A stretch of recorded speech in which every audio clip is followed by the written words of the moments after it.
I've been dealing with osteoporosis and osteoarthritis since I was 4 years old. My mom found out about my condition after I badly broke my arm in 3 places during what turned out to be my last baseball game ever. Soon after that, my knees started giving me severe pain. While I could still walk, I couldn't do it for long before getting completely exhausted. That's why the state granted me a power chair to help me get around. This incident happened when I was 8 years old. My mom and I were shopping at our local supermarket, and I was having a particularly rough day with my condition. We went to the deli counter because my mom needed to pick up sandwich ingredients for a company party she was hosting. Mom told me to back away from the counter to let other people through, so I moved my power chair back but stayed close enough to hear her. That's when this woman, let's call her Karen, and her son showed up. Karen looked like she'd walked straight out of a trailer park with missing teeth and that typical overstyled hairdo. Her son was incredibly overweight for a 5-year-old. The boy noticed my leg twitching, which happens when I'm in pain. He asked me why I was in a power chair when my legs could move. I told him it wasn't any of his business. The boy then demanded that if he didn't need to know, then I didn't need the chair, and insisted I give it to him right away. I told him that I did need my power chair. The boy didn't like that answer at all. He threw himself on the floor and started screaming and thrashing around like a wild animal. This caught Karen's attention, who until then had been glued to her phone. Karen started yelling, demanding to know what I had done to her precious baby. When I explained that her son had tried to steal my power chair, she became even more enraged. She started screaming about how dare I not give her angel son what he wanted, insisting that he always gets what he wants. I stood my ground and repeated that I needed the chair. By this point, several people had gathered around us, all looking disgusted with Karen and her son, who was still throwing his tantrum without any correction from his mother. Karen then accused me of committing disability and welfare fraud. She threatened that if I didn't give her well-behaved son my chair, she would force me to. Before I could react, Karen grabbed my arm and violently yanked me out of the chair. I hit the ground hard. The impact dislocated both my surgically repaired arm at the shoulder and my knee on the same side. My mom, who had been ordering at the deli counter, finally noticed what was happening and rushed over. She immediately picked me up from the floor, completely ignoring Karen and her son. She asked if I was all right, but before I could answer, Karen called my mom a stupid witch. While everyone was distracted by the situation, the boy had climbed into my power chair. The store managers came out from the back office, and as we later found out, they had been watching everything on the security cameras and had already called the police.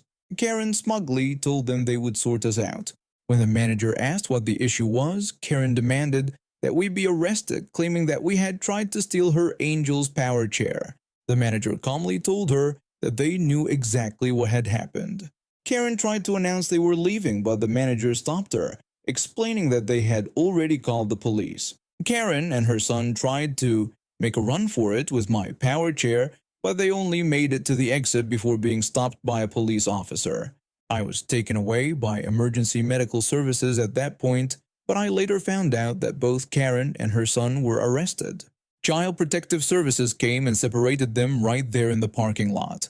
Karen got charged with assault of a minor, attempted theft, and child endangerment. She ended up serving 2 years in prison, and her son was placed with his father, who apparently had been fighting for custody for years. My power chair needed some repairs after the incident, but their insurance had to pay for everything, plus my medical bills. I've been in the restaurant industry for over a decade, working my way up from dishwasher to shift manager at one of the busiest restaurants in our local shopping center. I take pride in running a tight ship and looking after my staff, especially since we have quite an international team. Last year, during what seemed like a regular closing shift, I was in the office counting the day's earnings when something caught my eye on our security cameras. I noticed a family, a couple with their young son, standing uncomfortably close to two of my waitresses. Something about their body language set off alarm bells, so I quickly headed out to the dining area. One of my waitresses had been with us for years. She's Russian but speaks perfect English and is one of our most reliable staff members. The other was a Spanish girl on her very first day of training. She could handle basic English for taking orders, but complex conversations were still challenging for her. As soon as I approached, the couple's faces lit up. They expressed their relief at finally finding someone who could speak proper English. When I asked what the problem was, they immediately launched into their accusation. The mother claimed that our waitress had stolen money from their son, explaining that he had a £5 note in his pocket, intended as a tip. The father jumped in, insisting they had seen her bend down to pick it up from the floor and steal it. I told them this was a serious accusation and that I needed to speak with my staff first. Taking both waitresses aside, I got their version of events. The Russian waitress explained that she had been on the other side of the restaurant the whole time, cleaning and stacking chairs, and had only helped translate the order to the kitchen. The Spanish waitress looked confused and frightened, as she'd only caught bits of the conversation. In broken English, she pleaded with me to check her pockets, insisting she hadn't stolen anything. Both waitresses asked me to search them in front of the customers to prove their innocence. Though it was awkward doing this on the restaurant floor, I thoroughly checked their pockets and aprons. Nothing but a few receipts. I told the customers that I had searched both staff members and found no money. The mother immediately pointed at the Spanish waitress, still insisting they had seen her pick up the money. I repeated that I had searched her, explaining that as it was her first day and she was new to the country, she wouldn't risk her job for £5. The father threatened to report us to the police. I calmly told them they were welcome to do so, as I could provide them with our security footage. I went back to the office with the Spanish waitress and reviewed the CCTV footage. Sure enough, the only time she bent down was to pick up a fallen napkin, much larger than a $5 note. I recorded it on my phone and showed it to the customers. The mother demanded to see the original footage themselves, but I had to refuse, explaining it would be a security risk to allow them into our office. The couple noticed our Spanish waitress trembling nearby and smiled maliciously. The father made another threat about definitely calling the police now. I encouraged them to do so, assuring them that the police could have full access to the day's footage. Then I told them they needed to pay their bill and leave. When they refused to move, I called shopping center security. Hearing me make the call, they quickly paid and stormed out, but not before making more threats about calling the police. After locking up, I gathered both waitresses to explain everything. The Spanish waitress's boyfriend, who also worked for us, had arrived just before closing and helped translate. When she finally understood everything that had happened and realized we believed her, she broke down crying from relief. She'd been terrified of losing her job and being deported over a false accusation. The couple did complain to our head office, but management fully supported us after reviewing the evidence. Their complaint included several xenophobic remarks about our foreign staff, which only strengthened our case against them. Our shopping center has a shared security system where businesses can flag problematic customers. After reviewing the CCTV footage and their behavior, not only were they banned from our restaurant, but several other establishments in the center blacklisted them too. Turns out we weren't the first place where they'd caused trouble with international staff. A week later, I spotted them trying to enter another restaurant in the center, only to be turned away by security. The look on their faces when they realized they couldn't dine anywhere in their favorite shopping center anymore was something else. I've been working at our county's animal shelter for about 9 years now. Started as a volunteer while studying veterinary medicine, and somehow the place just grew on me. After getting my degree, I took up a full-time position here as their medical examiner. My job is to make sure all incoming animals are healthy and properly vaccinated. It can be challenging, especially when dealing with aggressive animals who'd rather bite me than take their medicine, but I wouldn't trade it for anything else. Working at an animal shelter, you encounter all sorts of people. Some break your heart with their kindness, while others, well, let's just say they test your patience. Today's story is about one of those patience testers. It was a regular Tuesday morning when this elderly woman, probably around 60, walked in with what I could only describe as a living skeleton of a poodle. The poor thing was practically bald in patches, blind, and appeared to be deaf. She claimed it was a stray she'd found wandering in our county. The front desk asked her our standard questions, including whether she lived in our county. This is crucial because it's actually illegal to surrender stray animals to shelters outside your residential county. She claimed to live in another county, but insisted she found the dog here. After we took in the dog, I was called to perform the medical examination. The first thing I always do is scan for a microchip, and wouldn't you know it, this one had one. The chip was registered to the animal control facility in the neighboring county, the same county where this woman lived. Red flags started waving. I contacted their animal control, and they provided me with the owner's information. Turns out the owner wasn't our elderly visitor, but rather her daughter. I decided to make a call. When I called, I introduced myself to the daughter and asked about the elderly poodle. She seemed confused at first, explaining that she had gotten the poodle as a present for her mother back in 2016. When I told her that her mother had brought the dog to our shelter claiming it was a stray, and explained the seriousness of falsifying government documents and abandoning animals, she quickly assured me she would call her mother and make sure she came to get the dog back. About 30 minutes later, the phone rang again. It was the daughter, but this time with a very different message. She explained, sounding frustrated, that her mother was refusing to come back for the dog. Apparently, the grandmother had decided she didn't want it anymore because it was old and ugly, and was instead demanding a teacup chihuahua as a replacement. I explained that their personal arrangements weren't my concern, but either the mother or daughter needed to retrieve the dog, as surrendering an animal to a shelter outside their county was illegal, not to mention the charges for abandonment and false information on government forms. The daughter tried to excuse herself, saying she worked in another county and couldn't make it in time. When I insisted that her mother needed to act like an adult and come get her dog, warning about the police report we'd file if nobody showed up by the end of the day, the daughter tried to defend her mother. She claimed that her mother was too old to deal with this kind of stress. That's when I had to remind her about the dog's terrible condition and inform her that animal cruelty was a felony in our state.